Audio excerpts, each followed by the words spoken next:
Hey guys, welcome back. This is going to be our first video in our DIY moving series. If you don't know what I'm talking about, then make sure to check out the video here to get caught up. This video we're going to be focusing on preparing for your move. Moving can be very stressful, and I can attest to that because this is going to be my 12th time. In addition to all of my personal moves, I have also helped many friends and family move over the years due to my experience in and around the military. Through my experiences with the military, I have seen well thought out, prepared moves, and I have seen horribly planned and last minute executed moves where they did no preparation whatsoever and did not plan for any contingencies. Good preparation helps you to reduce stress and anxiety and allows you to settle into your new home quicker. To start with, let's discuss locating important businesses and services around your new home. If you didn't do this during the home buying or renting process, now is the time to do it. First, we'll discuss locations that pertain to everyone. Grocery stores. Based off your area, not all grocery stores are going to be the same. So make sure to identify which one you want to go to and know the hours of operation. Next, medical and dental facilities.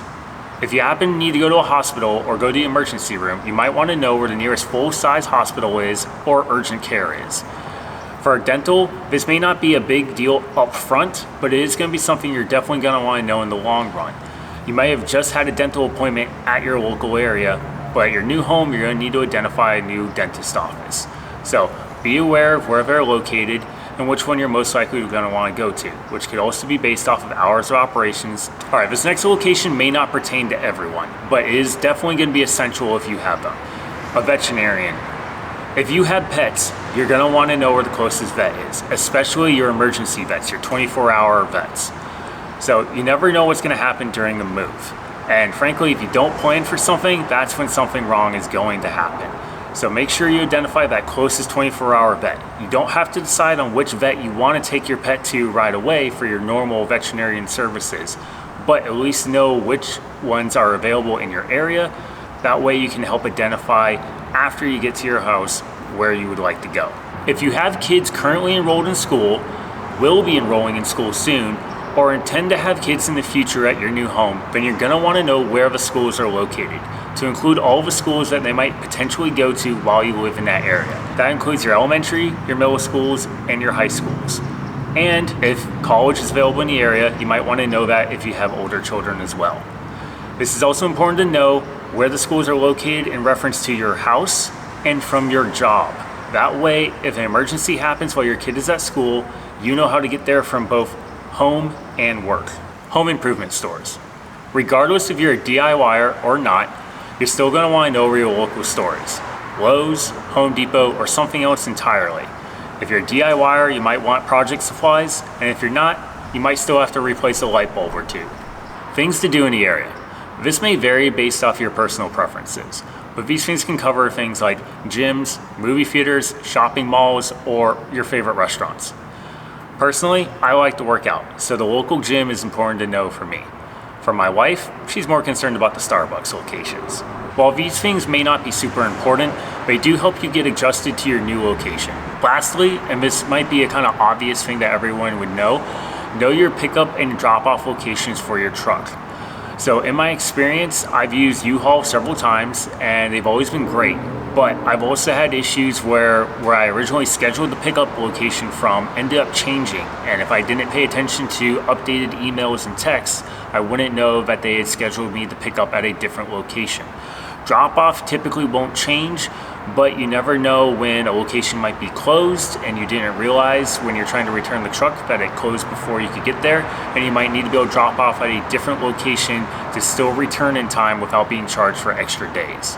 Now let's move into the actual moving preparation. So let's start with the actual truck rental timeline. So one of the biggest issues and headaches that you can have while doing a DIY move is when do you actually get your truck and how long are you going to have it for? Now, let's use U-Haul as an example. U-Haul will give you the truck based off of how far you have to move. So for instance, if you're moving, say 300 miles, you'll usually get a truck for only 3 days. And that's more than enough time to do the move in, especially if you're an experienced mover. But if you're an inexperienced mover, you might be overwhelmed by that timeline.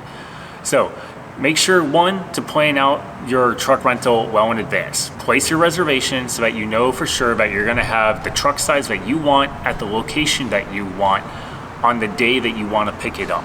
Also keep in mind that there is a moving season. There are peak times of the year where people tend to move, usually around summer, where it's gonna be more difficult to reserve a truck or get the certain size truck that you want. Now, if you live near a military base, then the moving season tends to be almost year round, but there are still higher demand times, and that's usually still around summer because the kids are out of school, and so military orders are usually accounted for to avoid moving kids during the middle of a school year.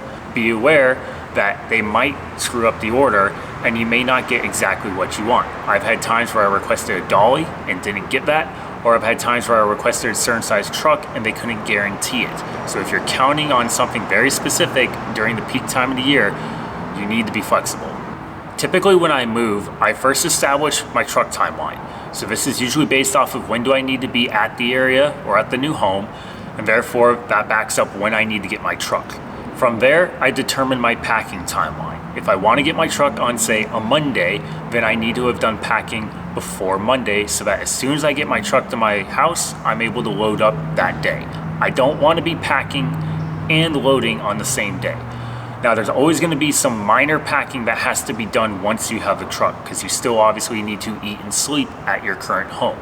But you want to have everything else that's not necessary already packed. This eliminates headaches and stress trying to do packing and moving all in the same day. So going off your packing timeline, there's going to be two things you need to identify all objects in your house as: essential and non-essential. Your non-essential stuff is just like the random stuff you have in your house. You don't necessarily use them on a day-to-day basis, or they're decorations, and obviously they don't do anything except make the house look nice. Your essential stuff would be your bed, your food, your ability to cook and clean. So some things you're going to want to pack up right away because you don't need it. And anything essential, you're going to identify how long do you need it for. You might want your bed up until the very last minute, or maybe you have an air mattress that you can use instead, and therefore you can pack away your bed or at least have it prepared for when you have the truck. During the process of identifying your essentials and your non-essentials, you may wish to declutter your home by getting rid of items that you no longer desire or no longer need. Now, if you want to sell those items, you're going to have to try to fit in a yard sale into the equation. Your timeline may not support this, so your next best solution is to donate those items to Goodwill or to a shelter. Besides renting your truck, the next most expensive part of a DIY move is buying your moving supplies. This includes your boxes, wrapping paper, bubble wrap, and anything else that you need to actually put all of your items in the truck and get it on the road. There are several ways to help keep these costs down.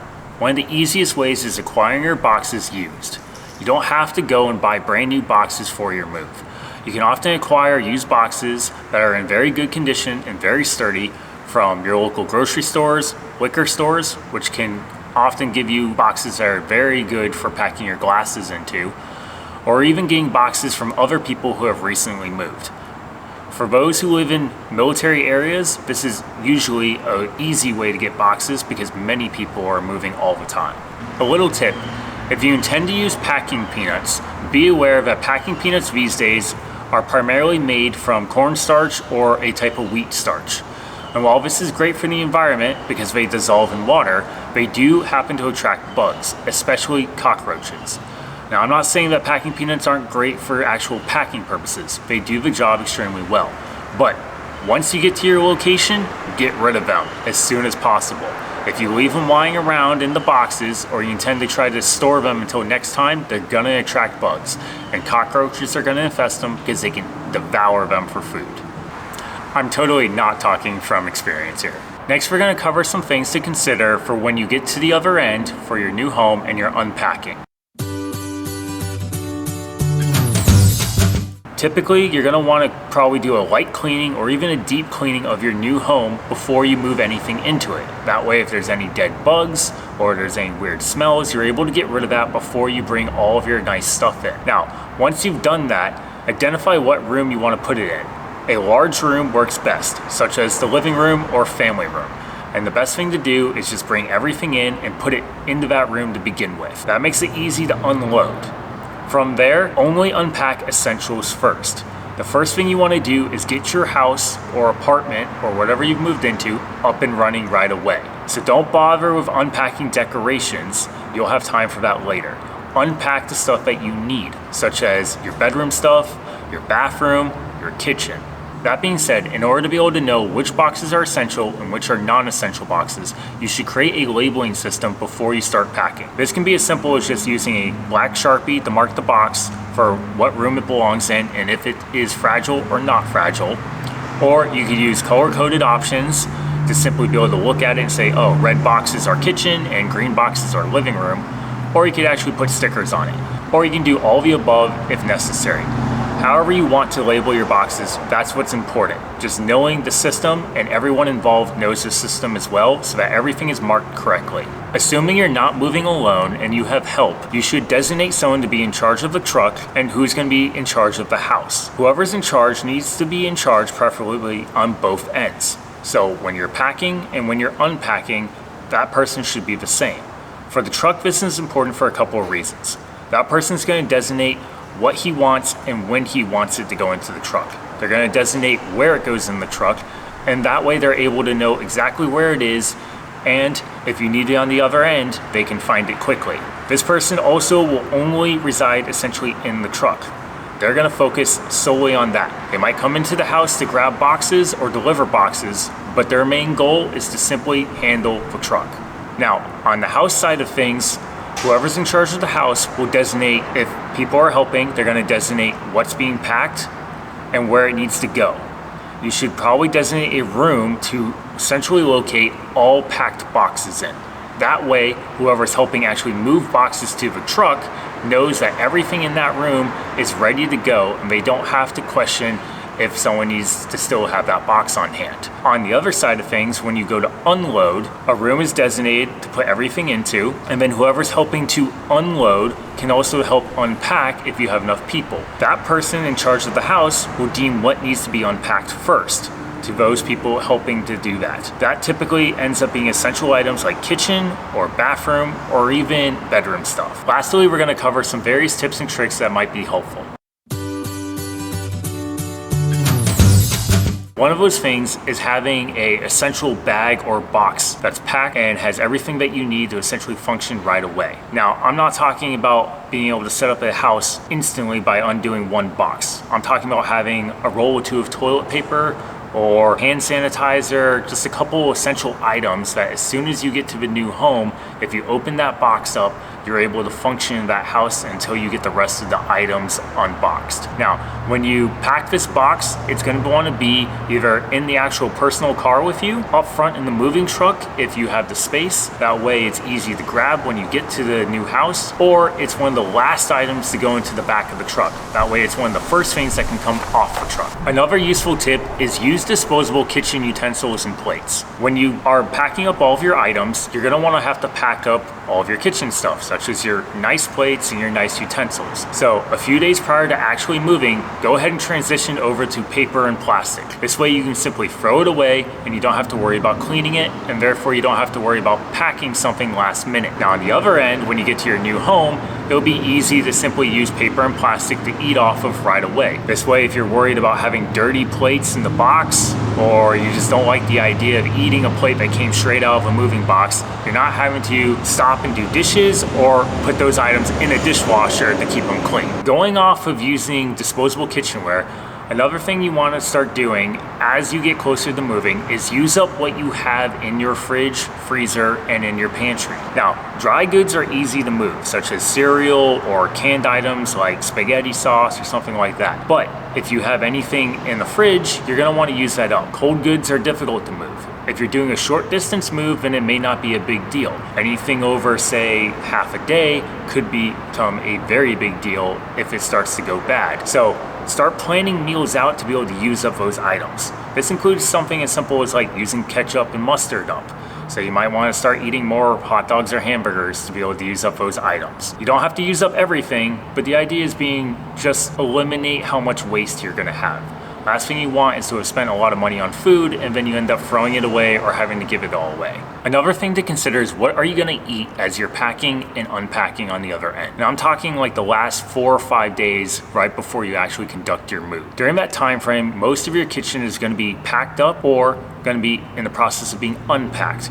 So you're not gonna have all of your utensils and all of your pots and pans available to you. It's gonna be easiest to just get takeout or use frozen meals, but you're gonna wanna account for that ahead of time so that you know what the meal plan is for that night. The last thing you wanna do is come around to late at night and you're starving and you don't know what you're having for dinner that night, and all of a sudden you have to stop packing or stop putting things in the truck and have to go figure out what you're gonna eat. Another tip is to take photos of certain setups you like. So if you have decorations in a particular order, then you might want to take a photo of that before you pack it. That way you can reestablish it in the exact same order at your new home. This helps create the feeling that the new home is your home in the future and will make you feel more comfortable in your new setting. This can also apply though to things like electronics. If you have a very complicated TV and stereo setup, you might want to take a photo of where the cords go so that you know how to quickly replicate the process at the new house. Last thing to consider is your address change.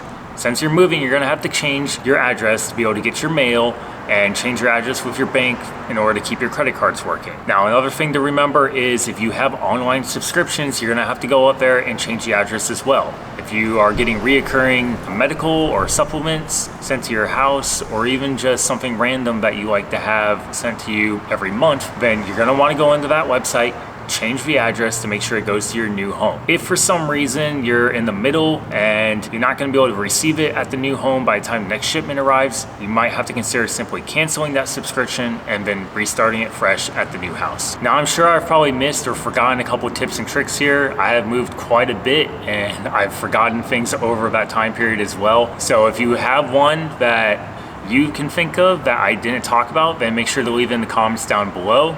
If you're here to learn about these things because you haven't moved before, then go ahead and check out other YouTube videos as well. There's plenty of people out there who have videos on how to help move and pack, and there's definitely going to be different things from different people because we all have different experiences in the process. We also have different preferences. So something that I like to do may not be what they want to do or even that you like doing. But these are things that I have found over time through my 12 moves that are helpful and help just alleviate stress and anxiety during the moving process. If you're currently in the process of moving or going to be moving here in the future, I wish you luck. I know how stressful this process can be. It doesn't have to be a horrible thing. It can be somewhat enjoyable, and where you don't end up having to have a heart attack and have to go to the hospital because of this. So best of luck, and we'll see you next time on the DIY Grunt.